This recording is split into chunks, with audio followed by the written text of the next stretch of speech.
Hey there. So today I'm going to talk about business resiliency plans. And there are lots of different kinds of business resiliency plans. And it's surprising how many organizations out there, established large organizations, really don't have very well defined business resiliency plans. And organizations that don't prepare for disaster or prepare for adverse situations often suffer more severe impacts and sometimes don't survive at all. So, planning for business resiliency is something that an organization really needs to take seriously. And like I said, there are lots of different plans, and I'm going to talk about a bunch of them here because they kind of get mishmashed together in their wording. So we're going to kind of sort through what they are and just talk about some different ways that organizations can be resilient to adverse situations. Okay, so first plan I want to talk about is sort of the big overarching plan, and that is the business continuity plan. And the business continuity plan isn't just about IT or HR or security or anything. It's about the entire business. And it's about how the business itself can maintain its operations during some kind of adverse event. Now, as you can imagine, there can be all kinds of adverse events and different things that can go wrong. So a business impact assessment is usually the first step that a business continuity plan will look at. And once an organization sort of looks at what its crown jewels are and what are most important, then it can start to formulate plans about how to protect those better in an adverse situation. So BCP, business continuity plan, is probably a common term that you've heard. Now, often you've also probably heard the term disaster recovery planning. And sometimes BCP and DRP get intermixed, but they actually have a little bit of a different meaning. A disaster recovery plan is actually part of a BCP, but it has to do with the particular information systems that an organization has. Their network, their computers, their services, their computer services that they run. And a DRP really is a plan for how to get those services, keep those services running in some sort of adverse situation. And again, there are lots of different things that can go wrong. So a business impact assessment is often one of the first steps to help determine, what exactly is most important, what has to keep running. And, that's probably usually done in conjunction with the BCP. So you know what's most important and what you got to protect. But the key thing here is that a DRP really has to do with information systems.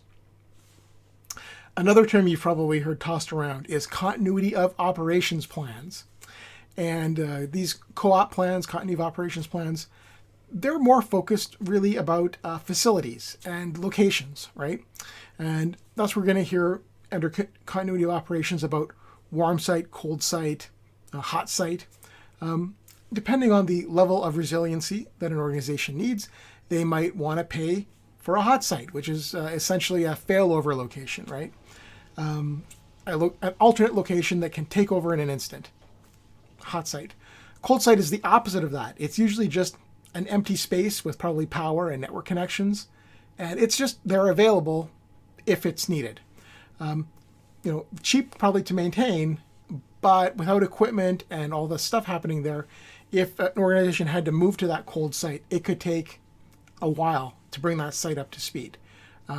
Maybe a week or more, right? Depends. And sort of the middle ground between those is the warm site. And that's where you kind of maintain an alternate site in some kind of state of readiness that can take over in an adverse situation. So the three levels in continuity of operations. So there, people that intermingle those terms, BCP, DRP, continuity of operations, co-op, those are the differences in all those. But of course, that's not all there is. There's other business resiliency plans as well. When you think about business resiliency, you might think about an incident response plan or a cyber incident response plan. And these are just, plans about how you deal with certain events when they come up. There's crisis communications plans. There's occupant emergency plans. There's critical infrastructure planning, And once you start to go down this road, you can come up with lots of different things. The point I'm getting at is that lots of organizations don't do a whole lot of this planning. And those that do maybe don't really test it as well as they should.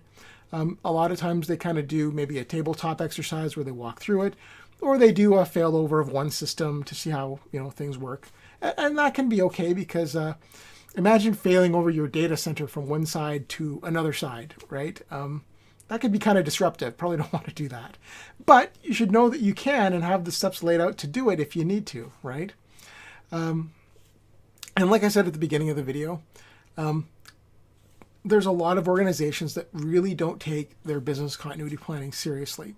And I think, in the time of COVID-19 here, we've seen a lot of businesses not really be prepared for the change that had to happen right at the beginning, right? When everybody got sent home to work from home, lots of organizations weren't prepared for that remote work scenario, and they suddenly had to scramble very quickly to bring that up to speed. And of course, now we're in a situation where people are probably working from home or working remotely a lot more than they ever were before. I don't know about you, but I don't ever want to go back to the office, really. I like working from home. I like working right here. It's fine, right? So, it takes time, and time costs is money, right? So organizations don't always spend a lot of time working on their business resiliency plans, but really they should, because when something bad happens, and something bad always happens, without that plan, without that level of preparedness, things go south. So anyways, so there you go. Now you know the differences between a BCP, a DRP, a co-op plan, and some of these other plans that are also available for business resiliency. Okay, hope that was entertaining to you. If you have a question, comment, or if I missed something or I misspoke, by all means, leave a comment and let me know. Alrighty, have a great weekend.